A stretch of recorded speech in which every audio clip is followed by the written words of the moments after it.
Thomas Alva Edison foi um inventor e cientista dos Estados Unidos, que viveu entre os anos 1847 e 1931.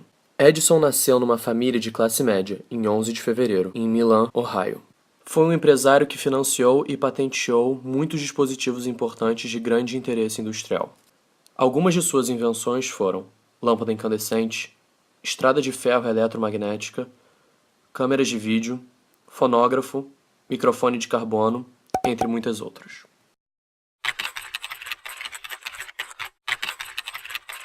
Em 1879, com 32 anos, construiu a primeira lâmpada incandescente comercializável, usando um filamento de carvão.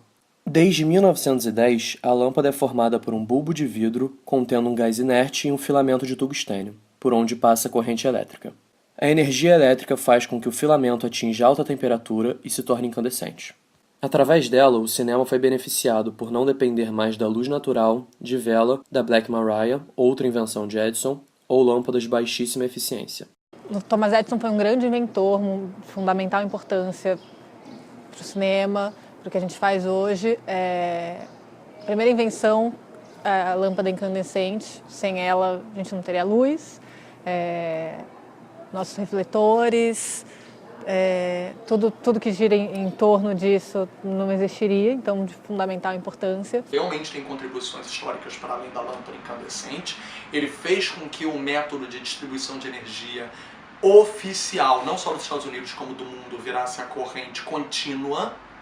A partir dessa distribuição de eletricidade, nós tivemos grandes avanços, porque ele pôde fazer uma distribuição em massa. Não é mais aquele inventor que fica dentro de casa, dentro do escritório, dentro do quarto de empregada da mamãe, tentando fazer uma invenção sozinho, patenteando ela, esperando ficar rico. Ele criou um conglomerado que tinha sucursais e filiais nos Estados Unidos inteiro. As filmadoras modernas registram e reproduzem imagens e áudio em alta definição, para garantir a qualidade do material produzido. A invenção mais usada de todos é a câmera, que é o nosso olho, que surge a partir do cinetoscópio. Hoje em dia a gente tem várias câmeras, essa é a evolução dessa principal invenção do Thomas Edison, que é o cinetoscópio. Qual foi a maior invenção dele histórica? Claro, a lâmpada incandescente. Agora, dali ao que foi a produção em massa que ele construiu com o conglomerado Thomas Edison, a gente deixa de falar da pessoa física e começa a falar da pessoa jurídica. Uma instituição, uma empresa, algo tão maior do que ele, que falar o nome dele parece até um pouco absurdo. Nós temos uma cooperativa, uma cooperação, meio que americana-francesa, para a gente poder chegar até a resposta final. Nós temos desde uma aposta em Palo Alto, na Califórnia, que também não foi a primeira, quem pensou primeiro foi o Etienne, na França. Ele estudava os animais, ele estudava esqueleto, ele estudava músculos, e com a reprodução desses músculos e esqueletos em fotografia, ele tinha uma questão, ele queria saber se um cavalo conseguia tirar todas as patas ao mesmo tempo quando corria. Quem respondeu sem querer essa pergunta, aí sim, foi um americano, Muybridge, que ele botou fotos, câmeras fotográficas ainda na época, ao redor de todo um estádio que o cavalo fosse correr, tirou a foto em sequência, sequencial, e quando se põe em movimento como se fosse um caderno de criança que você desenha a cada folha, você vê que o cavalo realmente tira as 4 patas em movimento. O Etienne guarda isso, pega e faz com que a câmera seja útil para os estudos dele de animais, de musculatura, de circulação sanguínea, que ele queria chegar no avanço a partir da captura de movimento. Bem, se nós vamos falar de Thomas Edison, claro, com toda a importância de uma figura de instituição histórica, nós temos que também tentar perceber qual é a dimensão que ele ocupa e fazê-la justa, porque o cinema, acima de tudo, é uma criação coletiva, assim como um filme. Não existe filme de uma pessoa, não existe self-filme. Não existe um filme selfie, só de uma pessoa só, que é diretor, ator, produtor, roteirista, som, fotografia, não existe. Assim como Thomas Edison não foi o único inventor da câmera, apesar de todo mundo gostar de lembrar disso. Então nós temos aí a briga de patentes, na verdade, contribuindo para que a câmera avançasse, porque cada um que tentava registrar alguma diferença dela contribuía para uma evolução que nós temos hoje. Ele inventou uma tela para exibir as imagens que capturava em sequência e, quando reproduzidas de forma rápida, dava impressão de movimento. Gente, quero alguma coisa que filme. Tenta aí qualquer coisa. O que o Muybridge fez está certo, então vai nesse caminho. O fonógrafo é um aparelho que foi criado no ano de 1877. Tinha como objetivo principal a gravação e reprodução de sons através de um cilindro. Foi o primeiro aparelho capaz de gravar e de reproduzir sons. O fonógrafo foi muito usado no cinema brasileiro, dando origem ao cinematógrafo falante ou cirefone. Foi a tentativa de sincronização mecânica entre projetor e fonógrafo, entendida como a primeira experiência sistemática de sincronização entre imagens e sons a ser exibida no país. O microfone de carbono, inventado entre 1877 e 1878, foi o que deu mais eficiência ao projeto de invenção do telefone. O dispositivo contava com um sistema capaz de converter som em um sinal elétrico, permitindo que a voz fosse transmitida a longas distâncias.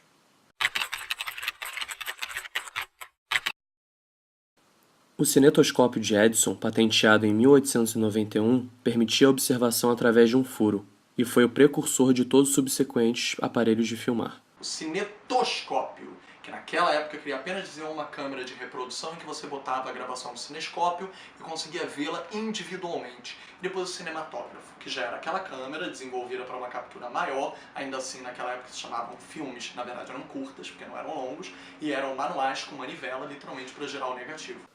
Uma vez que o cinetoscópio não podia ser facilmente sincronizado com o fonógrafo, Edison desistiu do registro internacional da patente, tendo sido copiado por imitadores europeus, que apressaram a produção.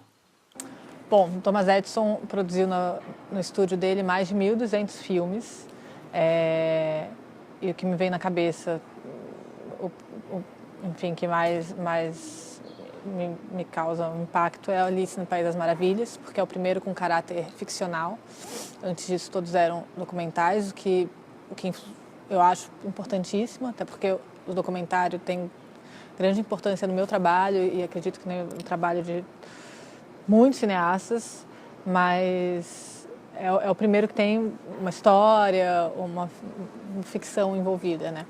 Ele fez filmes mudos e sonoros. Dentro dos mudos, por exemplo, alguns de teste que demonstravam o labor do trabalho dele, inclusive o mais cruel, mais notório que todos têm conhecimento, onde ele eletrifica um elefante.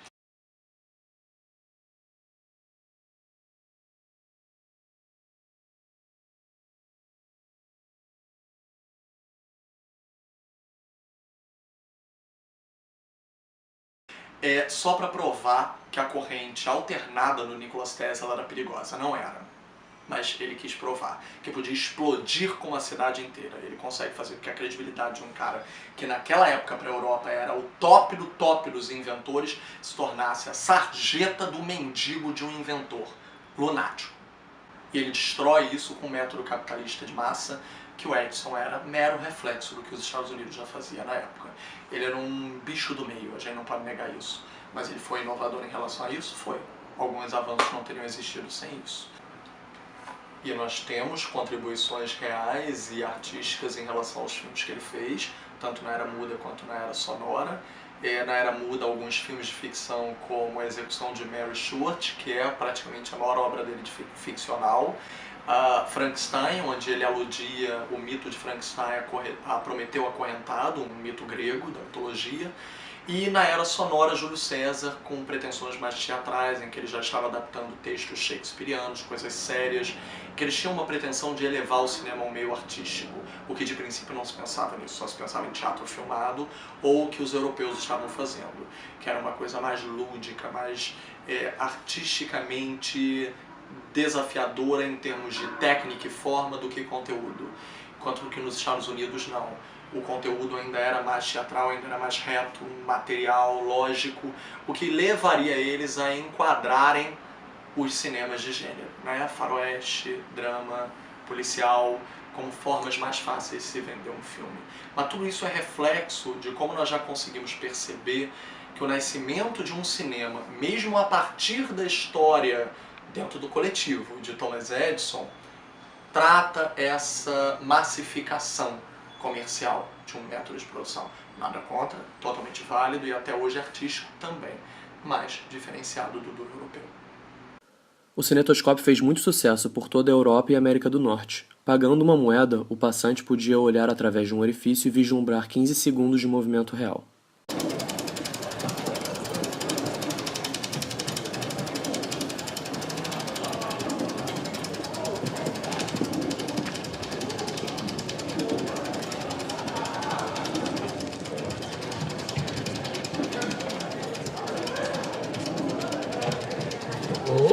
Holy shit. He just walked up and ate the whole camera. I swear it ate the whole thing. Look. How did he do that? Maybe it was a really small camera.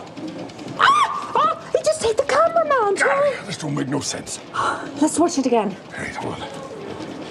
Oh, no, that's my last one. We can either watch this again, or we can go get some of those good-looking confections they were selling. Candy sounds better. Candy sounds better.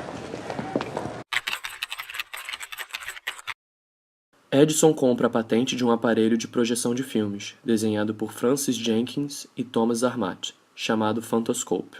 Brigas pela autoria do invento fazem a dupla vender a patente a Edison, que passa a chamar o aparelho de vitascópio.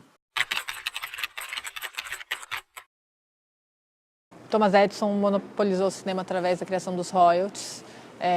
Isso fez com que muitos produtores que quiseram se ausentar de pagar esses royalties se mudassem para a Califórnia, e por isso a criação do polo cinematográfico de Hollywood.